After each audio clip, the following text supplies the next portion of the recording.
There is a certain stage that all human beings who are going to find themselves will have to pass through in order to indeed see something, be something, live something, have something different.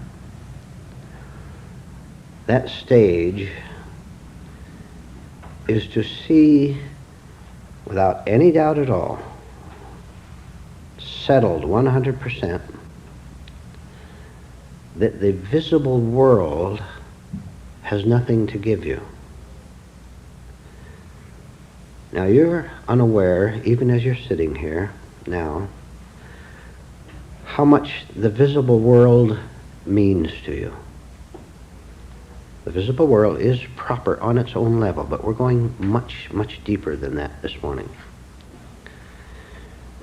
You have eyes that look out into everything, into other people, into money, into excitements, into recreations, into televisions, into homes, into gardens. And you look out into the world, the visible world, and because there's something very seriously wrong with you, you like what you see. This is because you are far from understanding that what you like when you see the visible world is yourself. Having no self-perception, no insight at all into your inner invisible world, no knowledge of it at all, and you'd reject anyone who told you about it, not seeing what you are like inwardly, you project outwardly what you are, what you want to get. You project outwardly and say, "Ooh, what an exciting, marvelous world this is. There's so much to do in it, so much to accomplish, so many places to go. So many glittering lights to attract my attention. And I just love those glittering lights. They take me over, therefore I don't have to think, I don't have to have my own direction. I look up and out into the world and the glittering lights of 1,000 kinds and 1,000 colors, the ambition, that new man or new woman in your life, that vacation, that travel, whatever. What an exciting world this is." This means that you and me, we have made the world according to our own delusion, according to our own greeds, our own frantic desires. Now, I'm leading up to an illustration I'm going to give to you in a minute. But the point up to this point is this. The world is a wreck. It's a mess. Your world, your personal inner world, no matter who you are, is a mess.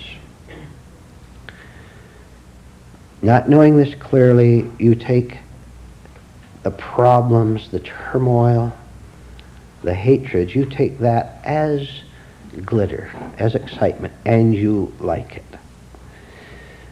Any man or any woman born into this world who goes no further than enjoyment and anticipation of the glittering lights, both inside and outside, any man or woman who goes no further than the petty, infantile enjoyment of it, would never be interested in what we're talking about in these classes.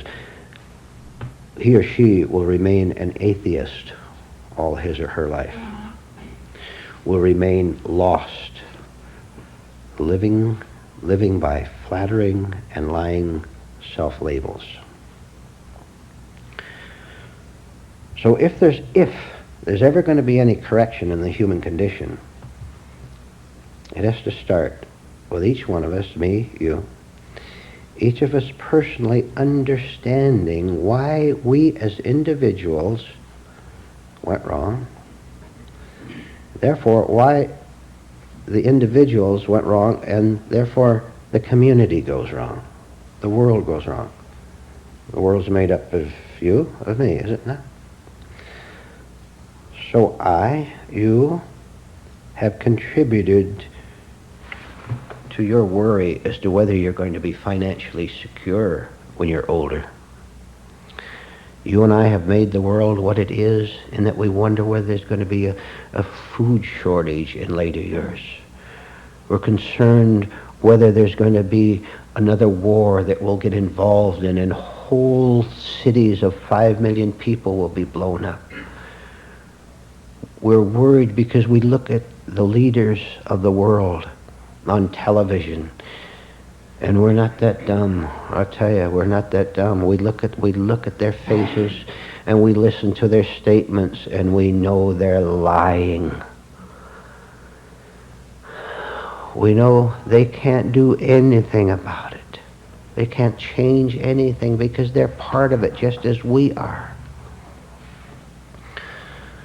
All this clarity comes as you understand that you can't any longer be part of the insanity of the world if you want to come home to where you really should be.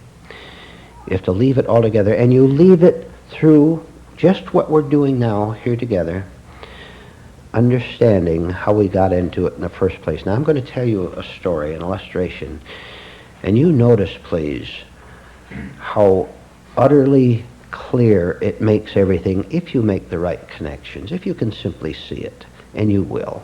Because there's a part in all of us that's, you can call it intuitive, that can make the connection between an illustration and what's happening in the world out there and also in the world in here. You'll see. There was a group of people, a large group of people, men, women, their families, who no longer wanted to live where they were living.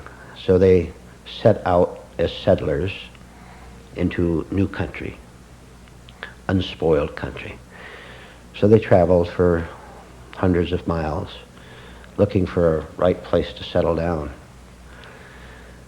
And after a long time looking around, searching around, they found a beautiful place, beautiful fields and woods, green. But above all, there's a marvelous, beautiful river flowing right through the land, cutting across the beautiful country.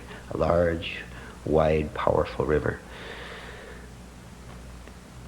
And still having humanity in them, still having human natures, there was something in them that responded to that beautiful river. So they said, this is the place. This is where we're going to settle down and build a new life for ourselves. So they came near the river. Some of them settled on the north bank. Some of them settled on the south bank, just naturally as they came to it. But they were all one unified group of people who now had their own country, so to speak, their own new country. And they started to build homes and have schools, and above all, they made full use of the river. They used it for recreation, for boating and swimming, naturally, to enjoy themselves. And they used it for fishing, to supply food. And they used it to build a powerhouse alongside of it to light their homes. So the river became very important in their lives, very essential to their lives. And they enjoyed it and they appreciated it so much. And this went on for several years, until after a while, a different kind of an atmosphere developed in the people, which they didn't understand, but which they felt. And what they felt was a dissatisfaction, a certain restlessness, which came over them and made them agitated. And they didn't know what to do about it for a long while. They just suffered from it. But the feeling of turmoil grew and grew to where they decided they had better investigate the cause of it and make correction, however they could make it. They didn't know how. So They said, well, let's put a little extra excitement into our lives by, let's see, by starting athletic competition. That's what we'll do. And automatically the next thought that came to their mind, fine, we'll have the baseball team from the North Shore and we'll have the baseball team from the South Shore. Ah, that's good. That's good. Let's go into athletic rivalry. So they did. They'd organized the teams, and the teams met in a series, certain number of games on one side of the river, certain number of games on the other side of the river. And of course, because the teams were from north and south, the fans were from the north and south. And they rooted for their team, the other rooted for the opposite team. So little by little, there began to have a psychological cleavage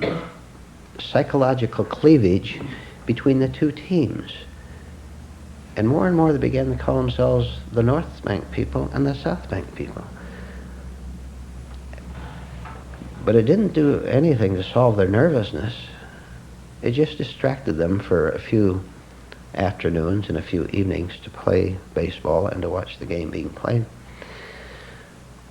But the feeling of separation, of division between the two grew and grew over the next few years, so that it began to organize other things that distinguished them from each other. The North people had their churches, and they had their organizations, and the South people had theirs. So gradually, a person depended on the side of the river they lived on, call themselves the North Bank people or the South Bank people. And even though they had given themselves definite identities now, new identities, so they thought, the pain persisted. The anxiety persisted, which they didn't understand at all, but which they said, we had better do something about this. So another idea came to them.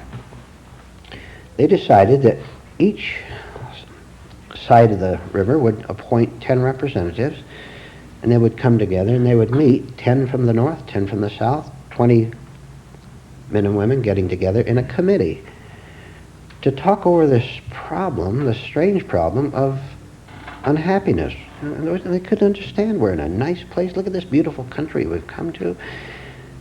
But there's something wrong with us in spite of the natural beauty of the country. So the 20 of them came together and had a long discussion. They brought their briefcases and their notes. And for several days' conference, they tried to decide what to do. And the usual suggestions were made that, well, maybe the people should be more religious, or maybe we should set up psychological clinics, or more playgrounds, or more libraries, planned recreation, for example. But nothing seemed to work. Nothing seemed to be the solution. Finally, during the discussion of the 20 authorities, one of the men from the north side said, I think I've got it. Gentlemen, ladies and gentlemen, because you can't leave the ladies out anymore, or they feel left out. Ladies and gentlemen, I think I have the solution. May I have the floor for a few minutes? Yes, sir, go right ahead. So he stood up alongside the long table there, and he said, this is it. I've got it. There's something wrong with the river. The river is flowing too fast. Solution, gentlemen, ladies and gentlemen. The solution, we've got to slow down the pace of the river. Well, the other 19, well, at least it was an original idea. They didn't have any better ideas. Change the pace of the river, speed it up. And he immediately gave how you could do that. You could put electric fans over the water and get the river going faster. You could kick it a little bit. You do all sorts of things to make the river flow faster, and maybe our lives would flow faster, whatever that means, more excitedly anyway. And they get real excited about it. That's a tremendous idea. We'll form new bureaucracies, of course, with high salaries and increasing employees every year, of course, because it's very important, we all agree on that now, to keep the river going real fast, faster than it normally goes. And of course, all employees will get 4-week vacation. automatic anti-inflation increases, vacations, sick leaves, the whole package of benefits. And we could organize into pressure groups called labor unions. Sounds pretty good. Well, so it moved along real fast, and they were just about to conclude the meeting, and everyone was just about to rush out with equipment to get the river running faster, which was the suggestion of the man from the north side, when a man from the south side said, wait a minute. I've got a better idea. You said that the river must be speeded up. Us people on the south shore say the river must be slowed down. And they all looked stunned for a minute. Speed it up, slow it down. Obviously, we can't do both. Well, which should it be, speed it up or slow it down in order to make us happier, in order to get things going in our lives? That's a marvelous phrase, get things going. What is that? You don't have to explain it, just say it. Get things going. See? So right in the middle of the discussion, all the people from the North Shore got up and sat on one side of the table. They were all mingled before. The North Shore people got up on one side and the South Shore people got up on the other side. And they started shaking their fists at each other. And they started arguing and fighting. Speed up the river. That's the way to make us happy. Slow down the river. You must be mad to say speed up. You've got to slow it down. So they had a big fight. And both sides angrily walked out of the conference room. This was nighttime. Guess what happened the next morning? If you had been there and you had observed both sides of the river at once, you would have seen an interesting and insane sight. You would have seen two different colored flags go up on each side of the banks of the river, on each side of the river. Overnight, both sides had proclaimed their independence of the other side, and they all looked angrily and suspiciously across the shore to the other people on the other side. And they set up machine gun emplacements, and they set up spy towers and looked fearful at each other, and yet with a strange excitement. But both were true to their philosophy. So the one side did indeed set up all sorts of machines and gadgets and propaganda. They put up big signs one side, the river must go swifter so our life can do likewise. Sounds pretty good.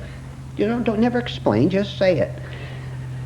And the opposite side put up, the river must slow down, and they put up big boulders out in the river and put a bank out there to slow the river down. And they never noticed, neither side never noticed, how the original happiness and peace of mind that they'd had when they first moved there, they never noticed how it gradually eroded, gradually disappeared. And another thing they didn't notice, because they never bothered to investigate, because they were too busy happily hating each other and glaring at each other across the river. One thing they never noticed, no one from either side of the river ever walked upstream a few miles, and they never walked downstream a few miles to notice that the river itself was unconcerned with what was happening in between, with all their interference, with all their machines, with all their gadgetry, with all their propaganda, with all their insanity of trying to make the river go either faster or slower. Upstream, the river moved at its own natural pace. Downstream, the river moved at its own natural pace, and both were the same.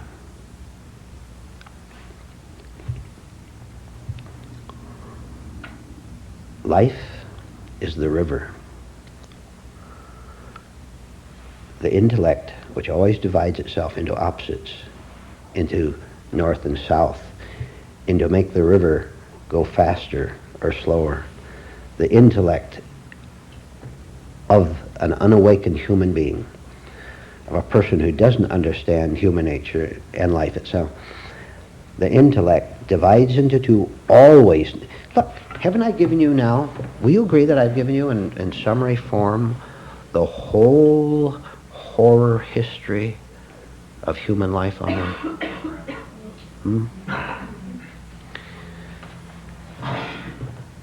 We've got that. Look at the solution, the answer, which we give in words, and then has to go much deeper than that. I'm sure you understand that. Will you please leave the river alone? Will I please stop interfering with life? Do we have the decency? Do we have the intelligence to know, to understand that life, our life, which is the flow, has its own natural, relaxed, casual pace, flowing? And you and I, if we want, badly enough, if you're tired of glaring across the river and getting a thrill out of it, and then getting a thrill out of being hated in return, you and I can make a little exploration for ourselves. We can walk away from this split personality in ourselves and out there too. Walk away from it and see with our very own eyes, our spiritual eyes, our psychological insight. See, first of all, what has happened inside both those new countries. And see that we have been a citizen of one side or the other. And it doesn't make any difference. They're both equally insane. We have understood how and where we went wrong. We went wrong because we simply don't understand what it means to be right. But now we became interested in seeing what was right and investigated. Now this is the order, the proper order.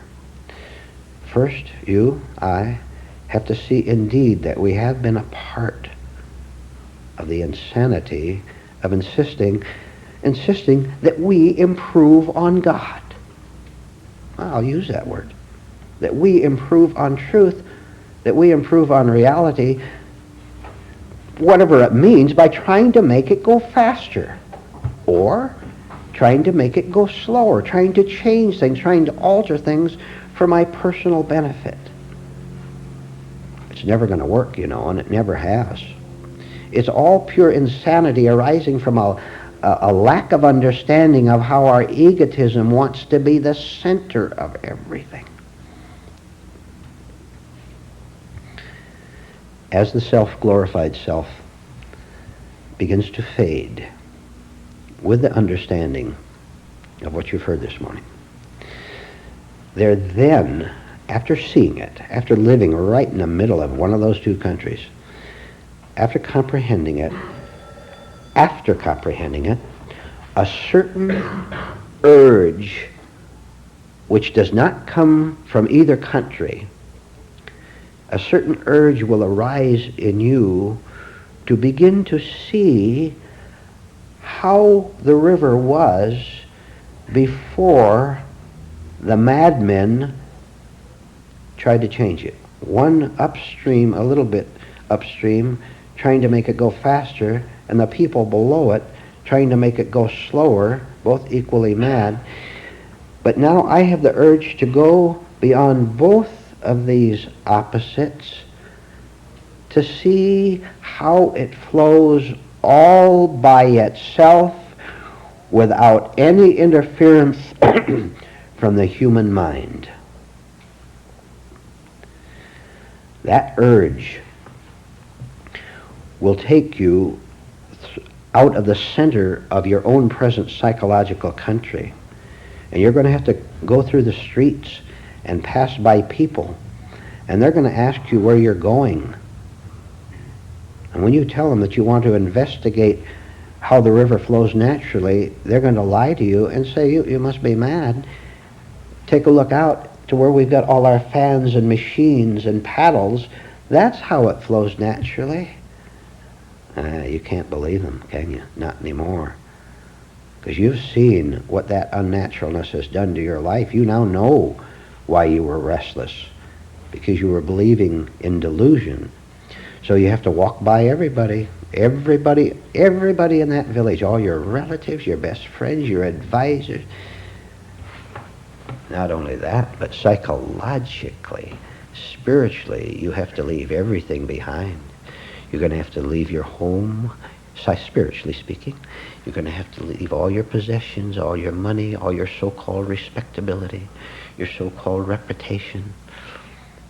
And that's a very painful, very difficult experience, because you don't want to leave your home because it's so miserably comfortable. And you don't want to explore. That takes effort. That takes energy. It's easier just to stay home and dream that your particular group is handling life right. And then you become a quoter, of course. You quote the sayings of the propaganda that your side has given you. If you'll permit the urge, and this is where your part comes in, you have to give permission, inner permission, and all by yourself, permission to the urge for exploration to grow stronger and stronger. And that will direct you, physically even. It'll direct you to go to different kinds of places where advice is given. It'll increase the strength of the urge so that you start to walk away from the village and you go upstream or downstream until you see for yourself. There you're standing on the bank and there's not a single machine in the middle of the water wrecking the flow. There's no one standing on the shore who's an authority to tell you how the river should be, how it should flow faster, slower. There's no other person around. You're standing all alone, all by yourself.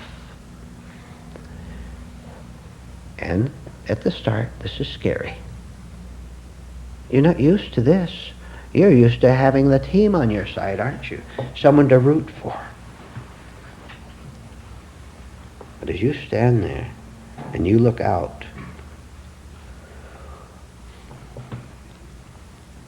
the beginning of naturalness, of non-interference in you, the beginning of it, matches the beauty of the natural unhindered flow of the river out there, and you know that it's right.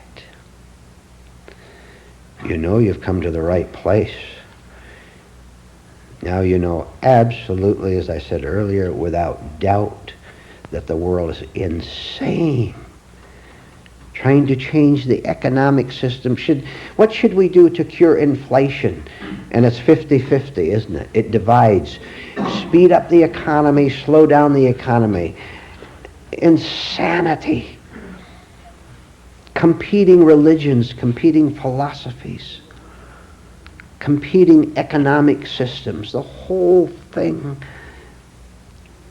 Two groups of people on opposite sides of the river, each wanting to be someone, each wanting to be important, and wanting to get something they think at the expense of the other person on the other side of the river, which is impossible.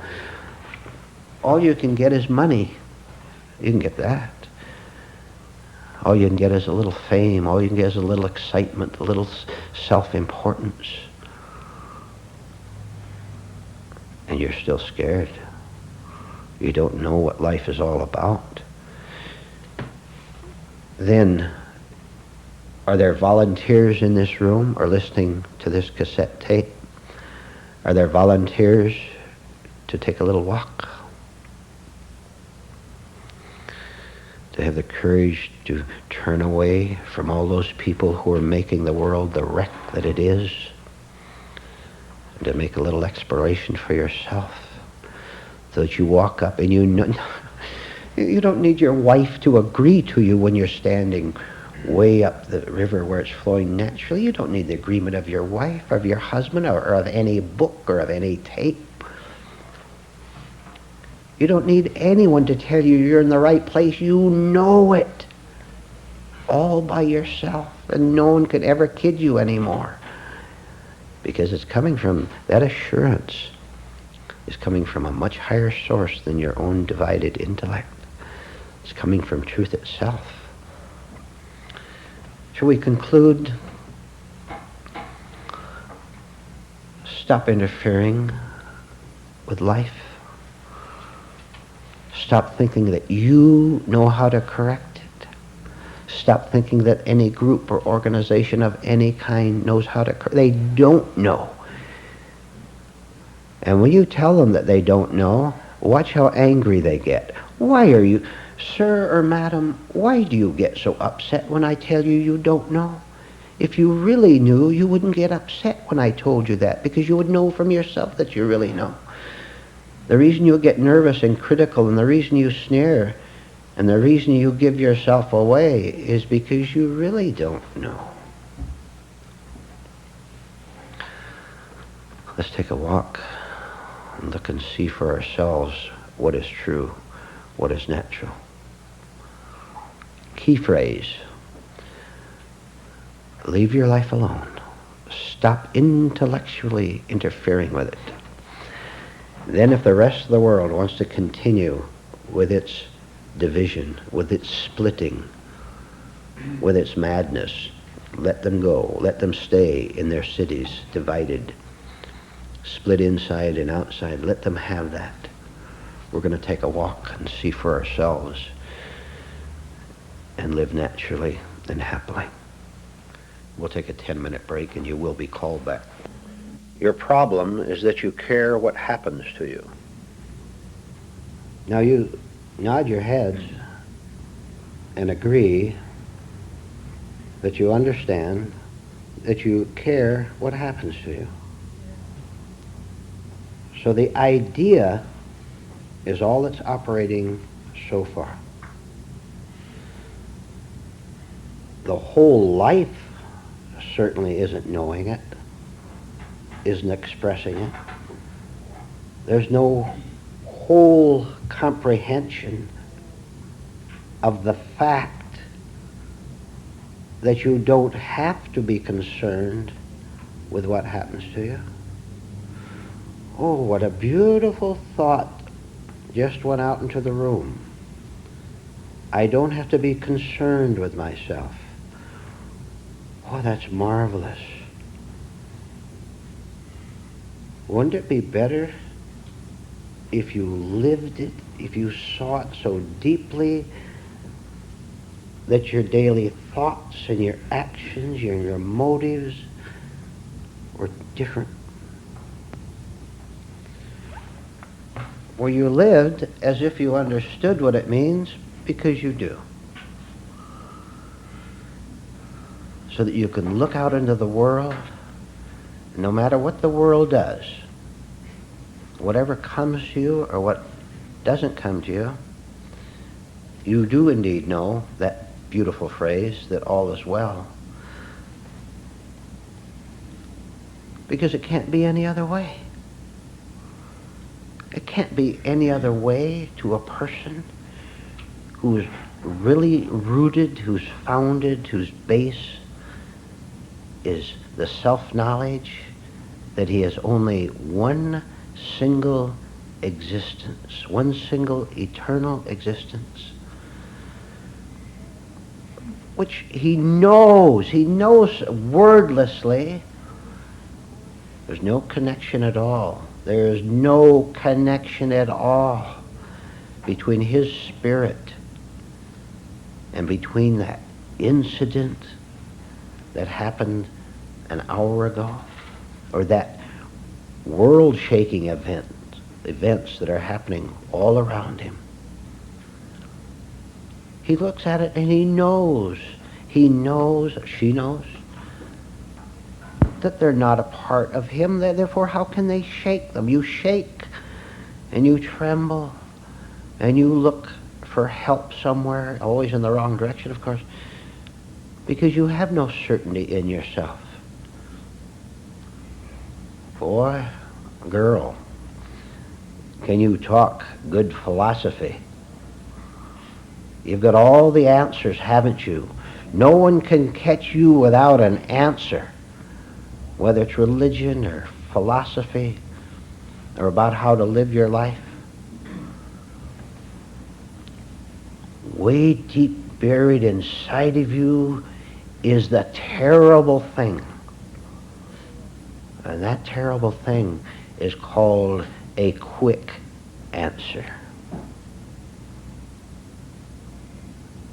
The smallest challenge comes to you, you're all alone or with someone else, and up comes the quick answer. Like, talk about lightning. Lightning is slow compared to the response you have when you feel, when you think, when you believe, when you imagine that you're in danger. You've said to yourself, I know what my world is. Oh, I'm so familiar with it, I know every corner of it. Of course you know every corner of it. You know how old you are. You know what you look like in the mirror. You know your past experiences. You know whether you've been married or unmarried or have children or don't have children. You know what all your habits are. You know what you think about.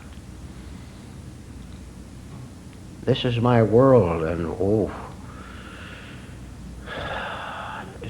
it's a terrible assault on my world that the world makes, the outer world makes on it.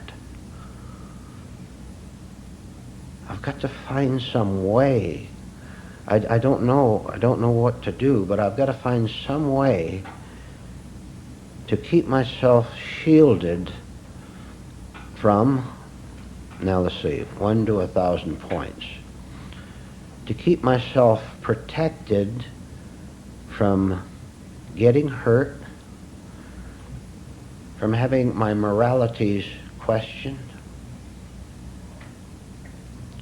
from anything that seems to threaten the comfortable, uncomfortable way I now live.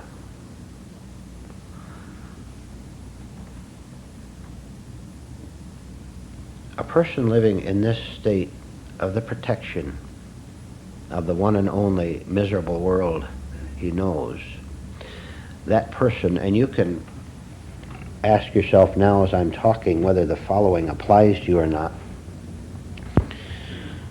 A person who is quite sure that he has his private existence, his private world, that person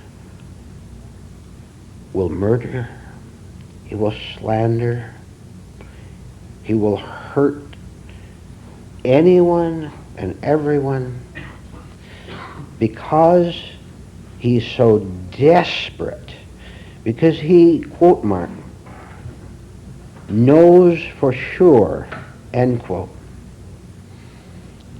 that if the outer world breaks in and attacks his inner world, that he's going to cease to exist.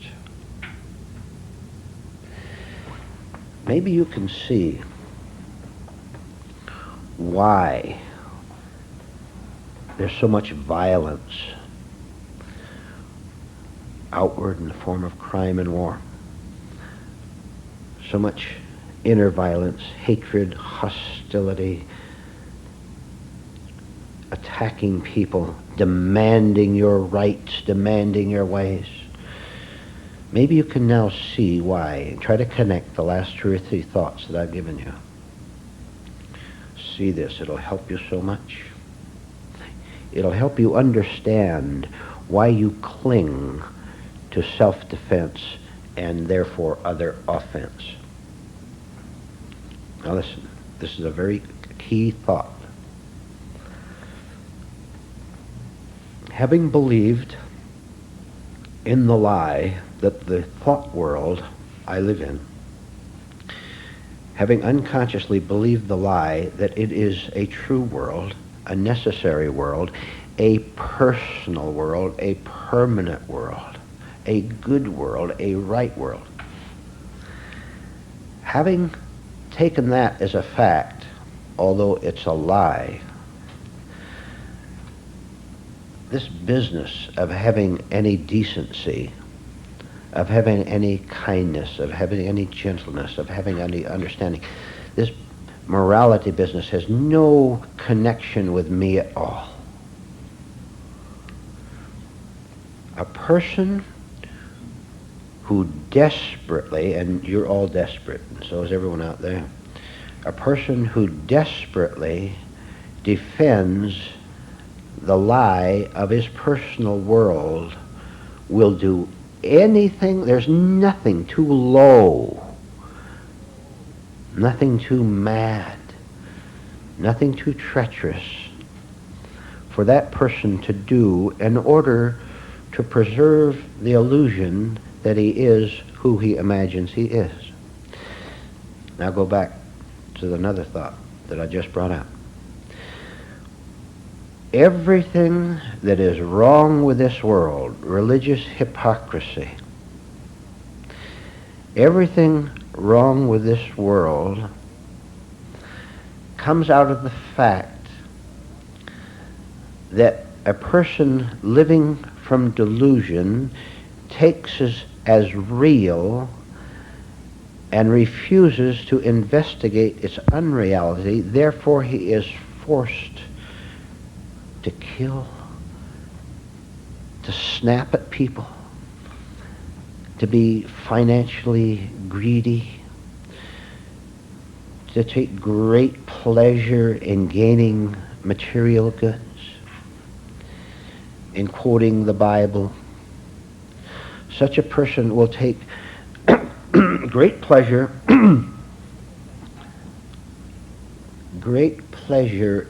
viciously in cutting down, both mentally and physically, anyone who threatens his, quote mark, life. Do you understand this? Do you know why you get angry so much? Do you know why you feel persecuted so much? Do you know why you hide out so much? Do you know why you won't risk anything?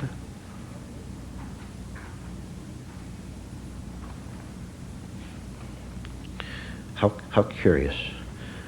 A man, a woman will say, not knowing he says it, of course, delusion is reality, and whatever reality is must be delusion, because my delusion, is what is true and what is a fact, and what it is right for me. And I'll give you evidence, he continues to say,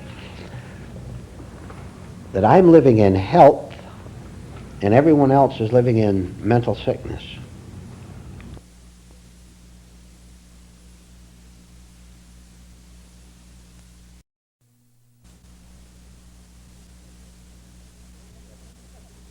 Evidence? Look, you want evidence? I'll give you loads of evidence. Wish I had more fingers. Am I not physically alive yet? Haven't I preserved my physical life up to this point? Talk about identification. Talk about thinking that you own your own life. But he says this, she says this. Evidence that I am right, that I am not living in this delusion that you talk about, that you're deluded. You're deluded in saying that I'm deluded because, look, I'm successful. And above all, to prove that I'm right and the truth, whatever that is, wrong, I have secret powers. I have great secret powers. Shall I tell you what they are? Why, just the inflection in my voice can make a woman's eyes get wet. Walking down the hall of the office I own, those 3 employees that are standing around the water cooler, and I know I've been there, standing there for 10 minutes, I can step in and just silently glance at them, and they shake and run back to their desks. Well, you must be insane to say that I don't have power. You must be insane to say that my life is wrong, because look, the last half hour, I could go all day. I could talk for weeks, as a matter of fact, to prove to you that I am right and you are wrong. And you should know, of course, if you know human nature at all, that this man will kill you to convince you that he's right. Nothing is sacred. There's nothing to repeat. There's nothing too low he would do. That man will even go to church, and he'll put on a marvelous front. This leads us back to this.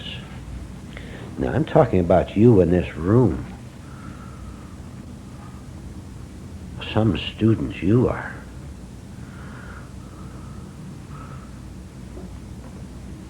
When you won't give up your delusions, when you prefer to snap at people, when you don't know the most elementary lesson of interchange, which is to watch yourself behaving crazily all day long.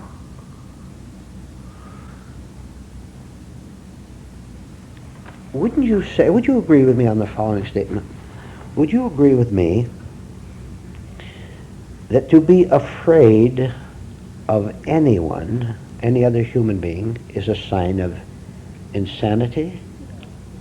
Is that too strong for you? You don't understand that? Well, would you agree then that to fear another human being in any way at all, the boss, wife, husband, that loudmouth teenage daughter or son, would you agree that to be afraid of someone else, okay, we'll make it a little palatable, is a sign of weakness in you?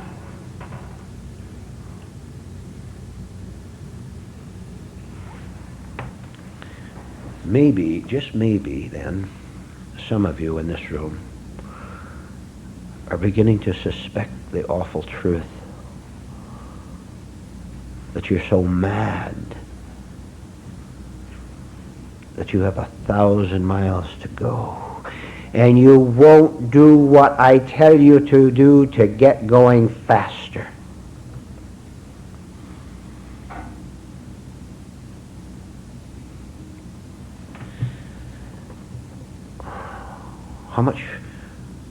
How much will you risk in order to find the great treasure, which is just a word to you so far? You don't, look, please, what do you have now? I keep telling you that. You're constant hoping that you can buy your way out. With what?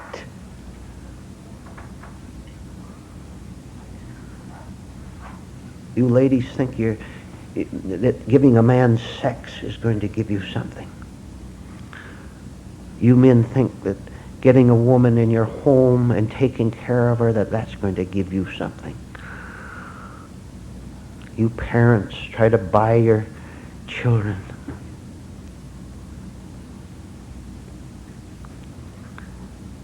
Your values are utterly corrupt. So corrupt that you don't know what is value yet. One thing you can do, you can stop selling your soul.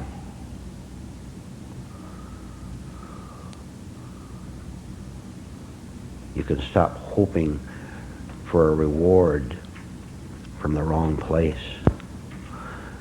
As long as you're hoping for a reward, you're going to get it.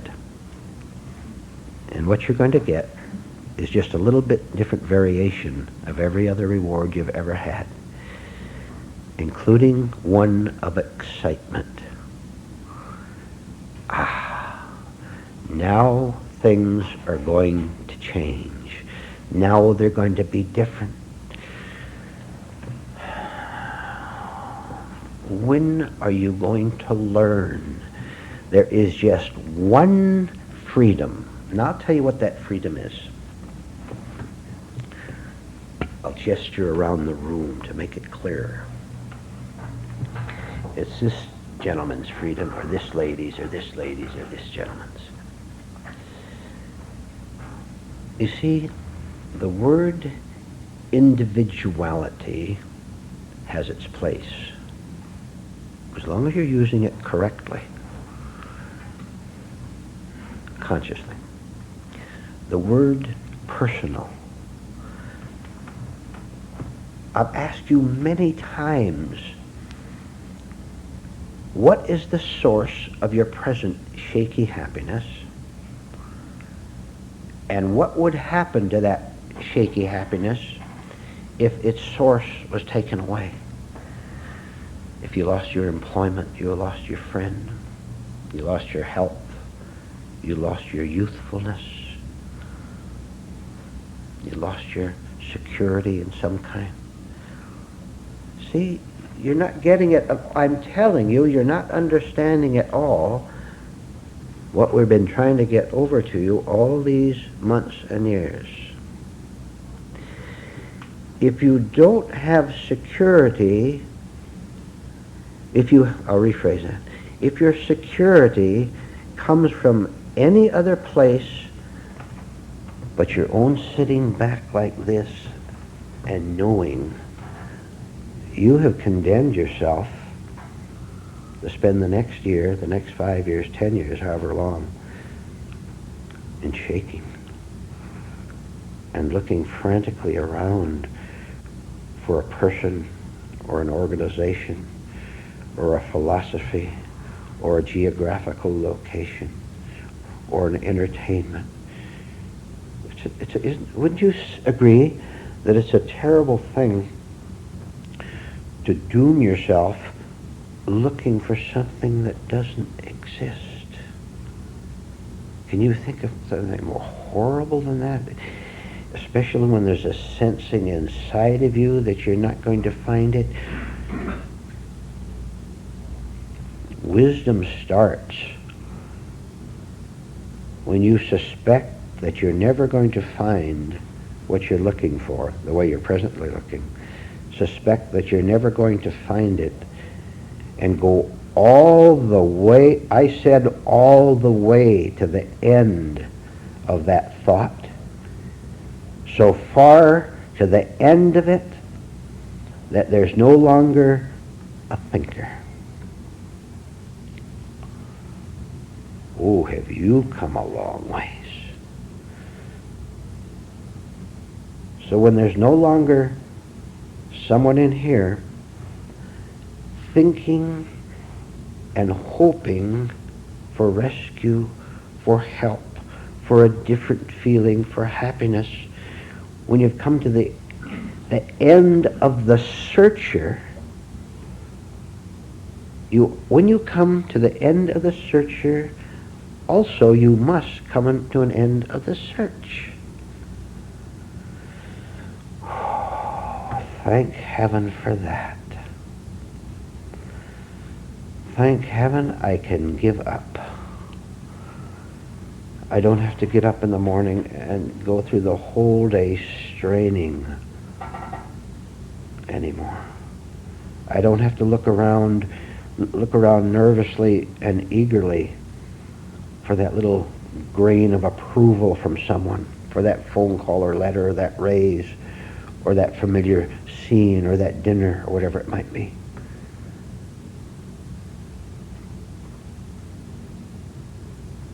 There's no one looking anymore.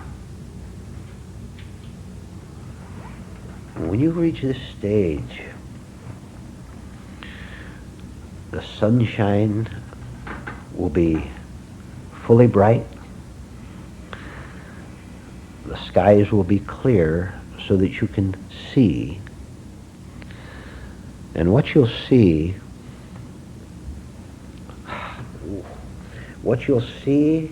is every error you made along the way, and you'll see why you made it.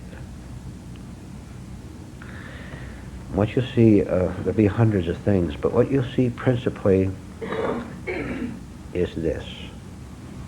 We covered it 15 minutes ago. I now see the mistake I made. I didn't then. I didn't want to see it, but now I see it. I wouldn't give up thinking that I was who I wanted to think I was. Not having an alternative to my beloved pain, to my beloved self-pictures, not having an alternative, I clung to it because when you told me that there's another life, it didn't make sense. Well, of course it didn't make sense. You talk to a sparrow, a small sparrow who just lives on the ground most of the time. You're talking about flying over the mountains. It doesn't make any sense to him. He can't understand it. You understand quite clearly.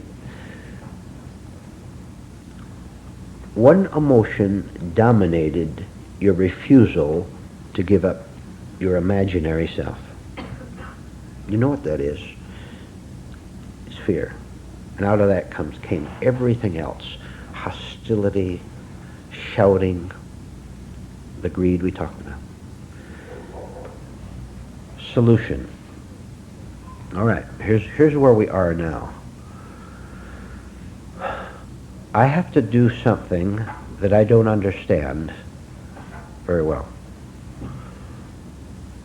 I have to give up something that I take as real, but which truth says is unreal. I have to give up, in short, everything that makes me me. But who's going to do that? Because you yourself said that me isn't going to give up me. It doesn't even know that it's me. It just lives it out unconsciously. Well, as I told quite a few people Tuesday night, and I think you heard it too, this is where truth enters the picture.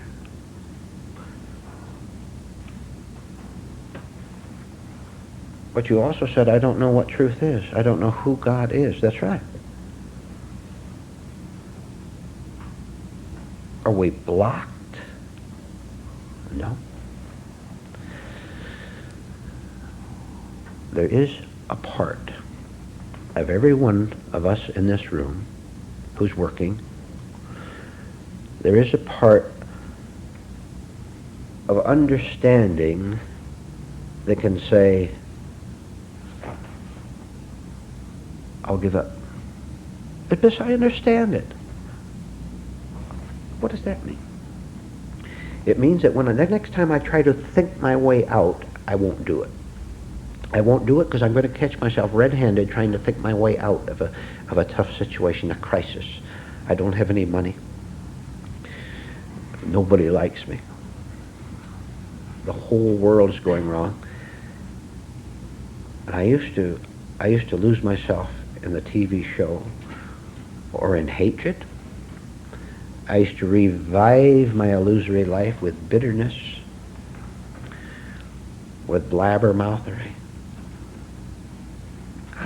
Now it was told to me that if I can catch myself trying to recreate my false life every second, if I can catch myself doing that by getting gloomy, by getting revengeful, by packing my mind with exciting thoughts, if I can see myself doing that, which it was said I could do, if I can see myself doing that, then it was also said that the very observation of that will slow it down, and each day then, less and less and less, I will cease to recreate my imaginary self, and therefore, thank heaven, I will cease to recreate all my troubles, inner and outer.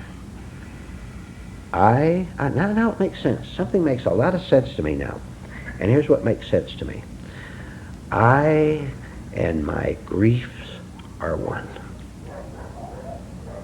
Of course. I had a mad mind. I had a mad mind. No. I was a mad mind. Not I had something, that's two. I've got it at last. I and my madness are one. Now I know why I can't change myself. How can insanity cure insanity?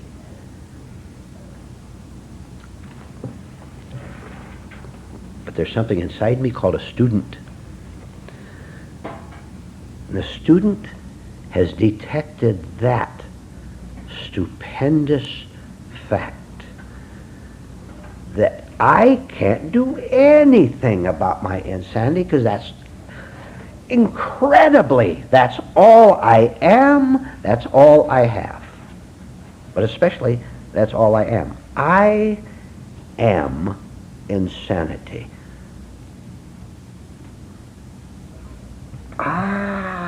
Got it. Instead of driving me even more mad to see my insanity, I see that the awareness of that is not part of the insanity. Therefore, the knowledge of that, I'll tell you, thank heaven, that is coming from somewhere up here, not from here. Therefore, I can't put a label on it. Oh no, I've gone through that too many years, 10 years, 30 years. Oh no, you're not going to catch me in trap this time. That insight that sees that all I am is madness, lunacy, cruelty. The part that sees that is not going to have my name on it. It can't have my name on it. Mental health practitioners put their name on what they call their sanity, and they charge people terrible prices while deceiving them. Oh no, I'm not going into that trap again. I've done it too long. Therefore, there is a part in me that has no name. It doesn't have my name at all. It doesn't have any connection with what I've used to call me at all. It's pure, it's fresh, it's innocent, it's present here right now, and it's clear.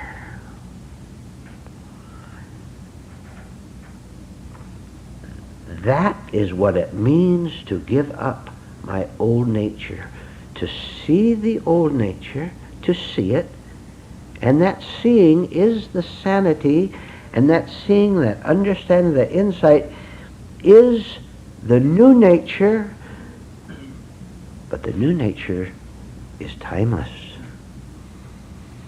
And I know, I see it so clearly that there is not and there cannot be the slightest bit of self-reference or of vanity in it.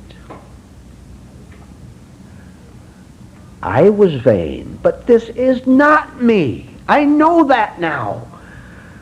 Now I know what it means at last, after all these long, dreadful, terrible years. I know what it means to start to go sane.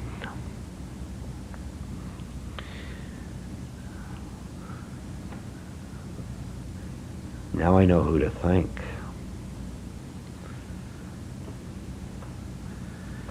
When I was mad, I used to give gratitude to my insanity, calling it sanity. No wonder I was so vicious. No wonder all I cared was to get the money, to get the fame, or whatever. I know who God is now. I really, honestly know who God is. And I don't have to define it, him. I can see it, but I don't have to define it, because I sit back quietly and without thinking, I know. We'll take a 10-minute break. How do you tell a lost human being that you are not trying to push him deeper into the desert where he's lost, but instead you're trying to guide him out of the desert into the pretty meadow? Come on, I need your help. You seem to wait until natural timing opens up a little window in an individual before you put in a personal comment. Is that an accurate observation? Say that in another way. All right. The answer to your question is it can't be done in a certain sense because we insist on remaining lost, and we love it as you tell us again and again. But sometimes it seems a little window opens up in a little chink in the armor. And so partly the person that wants to do what you described needs to become very sensitive to timing and to what is actually happening in that person. That's a very good comment, and I'll put it this way with a little illustration. The man is lost out in the desert, and he's starving and he's thirsty, and you're standing a mile in the direction of the pretty woods and meadow where you are, and you're looking at him out there, and you hold up something. You hold up a bottle of water or something, and you're watching him all the time, and he's not looking toward you because that's the enemy. He doesn't want to face a source of salvation because he takes it as the source of his greater doom. But you catch him, you catch him, you catch him around that, and you hold up the water at just the right time, and something clicks in his mind. Water, that's what I need. He knows that's water, but he's afraid. He's afraid that when you get up to him, you're going to take that bottle and smash it on a rock and laugh at him. But you keep holding it up. Of course, everything depends on him, not on you. You're just the water holder-upper. You hold it up, and he'll come closer and closer. But you have to keep it up there all the time. Fortunately for truth, or fortunately for us, being lost in the desert, truth is very kindly. It will not make a mistake. There's no way truth can make a mistake. So just by being truth itself and holding up the water, the person will look in that direction, and he will begin to sense that there is something different about looking in that direction instead of the direction of his phony friends who are holding up fake bottles of water, and who do indeed, when he gets close, they drop it and smash it and laugh at him. You think people don't laugh when their enemy is hurt? They're never more gleeful. You hold it up, the water up, and they look, and if they're ready for it, they themselves will come one. You know how slow it is? Do you know by personal experience how slow it is? One faltering.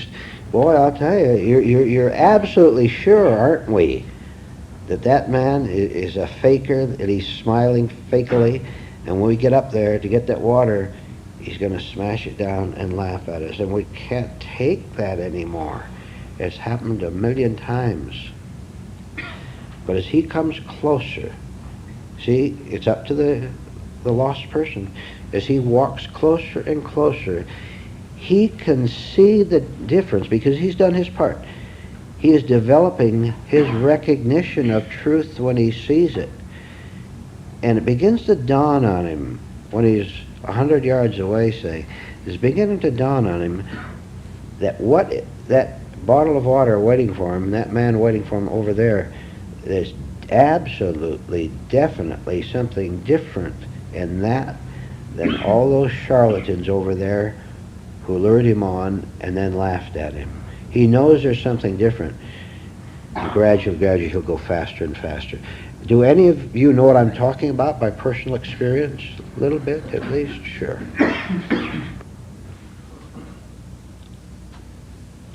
The earth has a big sky written sign. You know, airplane goes around writing, what do you call them, sky signs or something. The whole world has an enormous sky sign up there. 3 words: don't hurt me.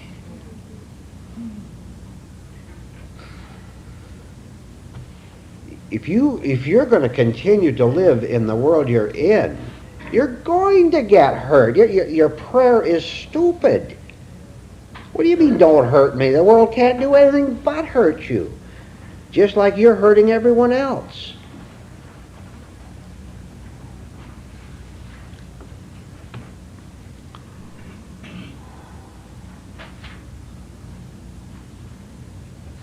To continue with Bruce's picture, is it possible for us to make holes in our armor for you to poke through? Yeah, you have to do that.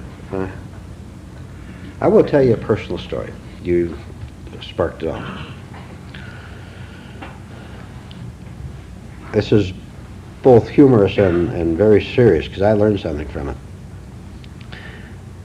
I learned a certain truth, which you'll see in a minute. When I was a little younger,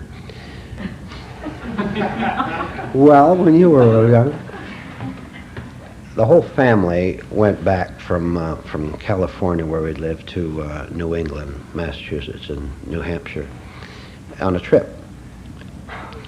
And there was 5 of us, so father and mother, me and my sister, and an uncle of ours. So we were driving California through Arizona, New Mexico, Oklahoma, Ohio, and so on.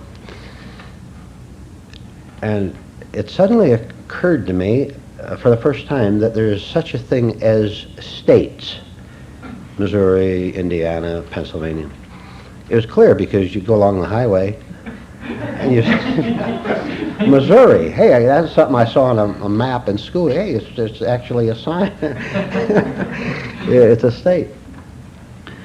So I saw a great opportunity to be someone. Guess what I was going to be? I was going to be the first person out of those 5 people in the car to go into Ohio.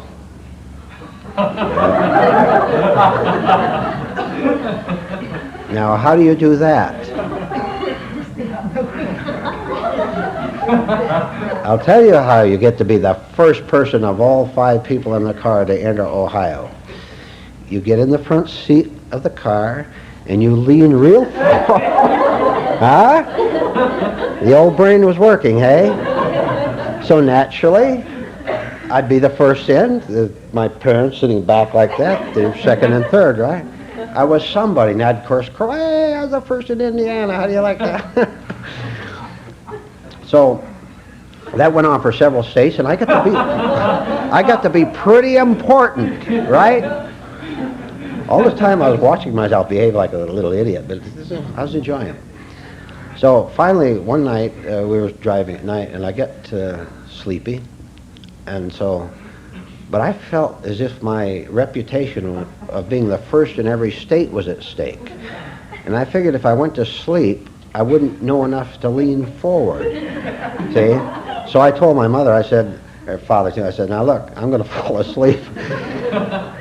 And I still want to be the first one into Connecticut. So here's what I want you to do. Push me forward. That's right. You push me forward a little bit so that when we go over the Connecticut line, when I wake up, I'll be the first man in Connecticut. Right? So I fell asleep. The next morning I woke up. Sure enough, they were in Connecticut. And my little paranoid mind began to look at my friend. Did you push me forward? they all sure, real fast. Yes, we sure did. See, now I remember that because even at that age, which by the way was 28,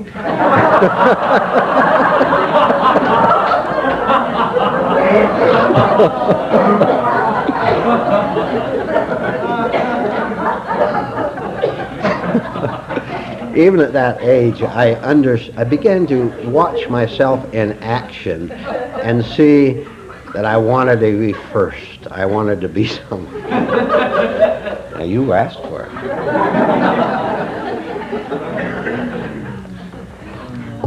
About what age were you really? 12. Just a little boy. About 12, something like That's not that different from, like everyone where I work. From, what's the political thing, everything. Just to be Of the course. first out of a car full of 5. Yeah. It's like to be the first in the little club or in the state, to, I want to be first, right?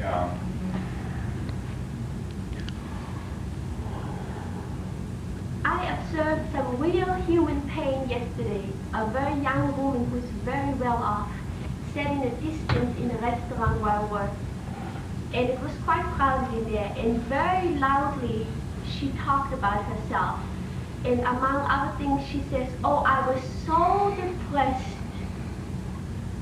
And then something had to come along to take her out of that depression. It was a fashion show or something. But she couldn't even hear that she was blurring out all her news all over the room. All Yeah, her sure, pain. sure. Yeah.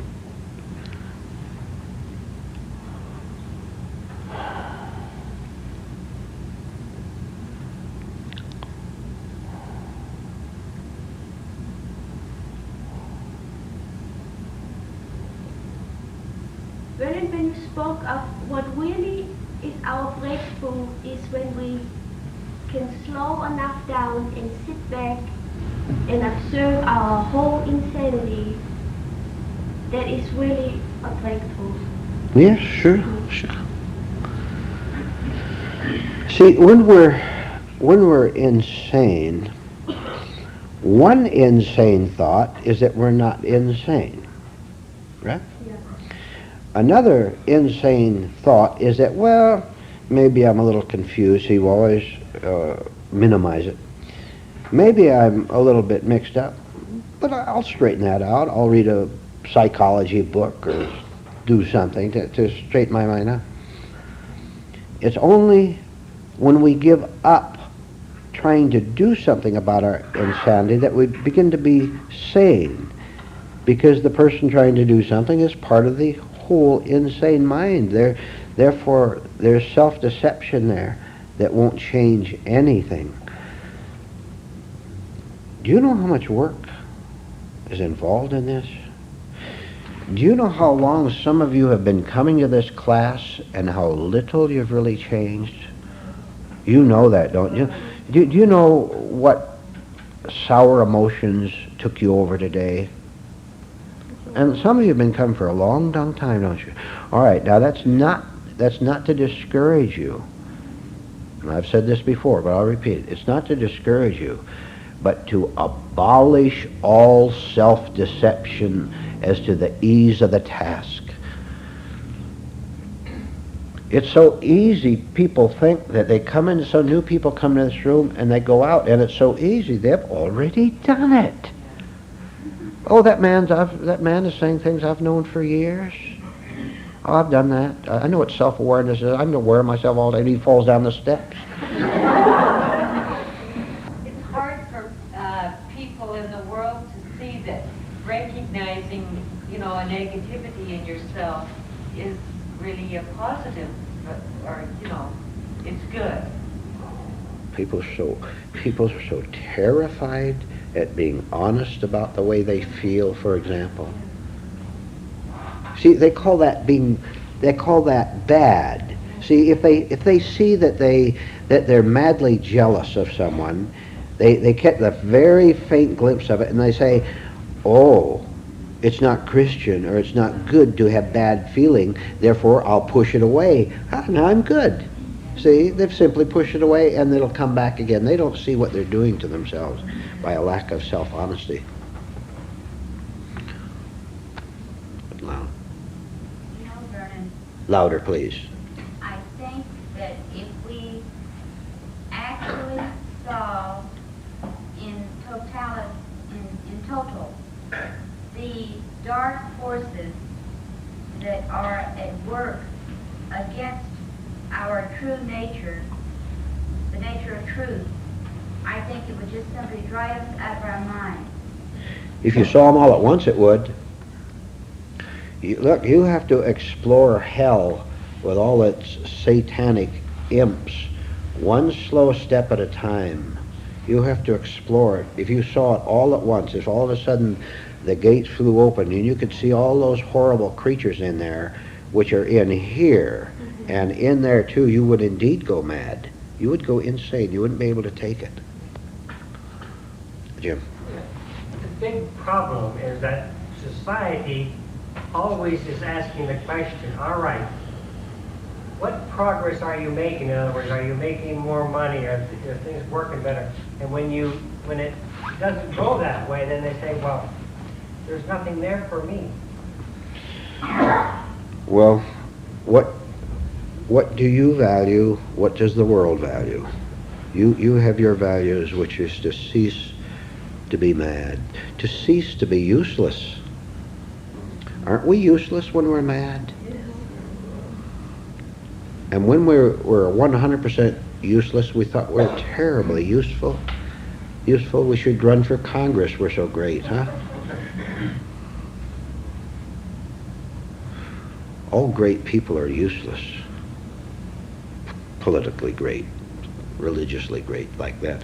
Did you have your hand up? Yes, sir. It's like a miracle that we can see our hatred and our tension, our greed, our envy, our jealousy, all these negativities. It's just a miracle that we can see them and question them, and not just be them, and go on with them. Well, that is indeed a miracle, to even make that progress, to look at it and then do the right thing with it, instead of cover it away or feel ashamed and lie about it. Don't we lie so much about what's going on inside ourselves? Pat. One answer to how to reach us in the wilderness is that whatever small part there is that is right will not leave us alone. It'll keep us coming in spite of ourselves. Oh, that's so nice, yeah. And after a while, you get to see what Pat said with a greater intensity. If any of us really had to save ourselves, we'd be lost forever. It just can't be done. How can the devil cast out the devil? He isn't going to cast out the devil. He's going to embrace the devil. Devils love each other. Will all of you please be happy and cheerful and wake up and be spirited instead of sitting here and muttering? I see you like that, you know. I tell you a truth. There's no law in this room against you being cheerful. Now let's see everybody be cheerful. Try. I see some strained faces out there. I know why you can't be cheerful. You believe in yourself. No wonder you're gloomy. Cheerfulness is spontaneous, it's automatic, it's easy when you know who you are. When you really know who you are, and it isn't you. We almost drive ourselves, well, we do drive ourselves crazy in frustration. Look what's happening. Have you ever, any of you gone crazy with frustration? We all have, haven't we? And at the time we're in this insane frustration, first of all, there is this peculiar, weird love for the state. You know, just being angry. And a terrible, actual pain, suffering. But worst of all, look, I want to run somewhere and reach a goal. I want to run down a hall and reach the lunchroom. That's my desire. And I don't want anyone to frustrate me. I want to run down the hall of that building into the lunchroom. And I get to the door, and it looks like a lunchroom door, but when I get there and I run toward it, it turns into a steel wall. And I run right into it and bash myself against it and collapse right in front of it. And I'm angry and miserable. What happened? I go back again, and I look in my mind's eye. It looks like swinging doors, you know, like they sometimes. All I have to do is run, and the doors will open. The little lattice doors, or you push them in, and you get inside. And I run down there, but when I reach there, right in front of me, 1 inch away, it turns into a steel wall again. I smash into it, hurt my. I do this a dozen times. Can you see why we're fit for the lunatic asylum? Because I can't figure it out. And I'm quite sure that every devil and every demon on earth is dedicated solely to persecuting me. And you know that that's a fact? That's a fact. They are. But my madness consists of what can I do except go insane with being frustrated. Now you connect it. What do you want? All that money? What did you want? A nice marriage? What did you want that you didn't get? And right in front of you, you smashed it and you went insane with rage. And if you'd had a hammer, you would have hit somebody.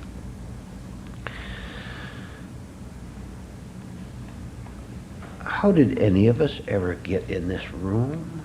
How did any of us ever get in this room?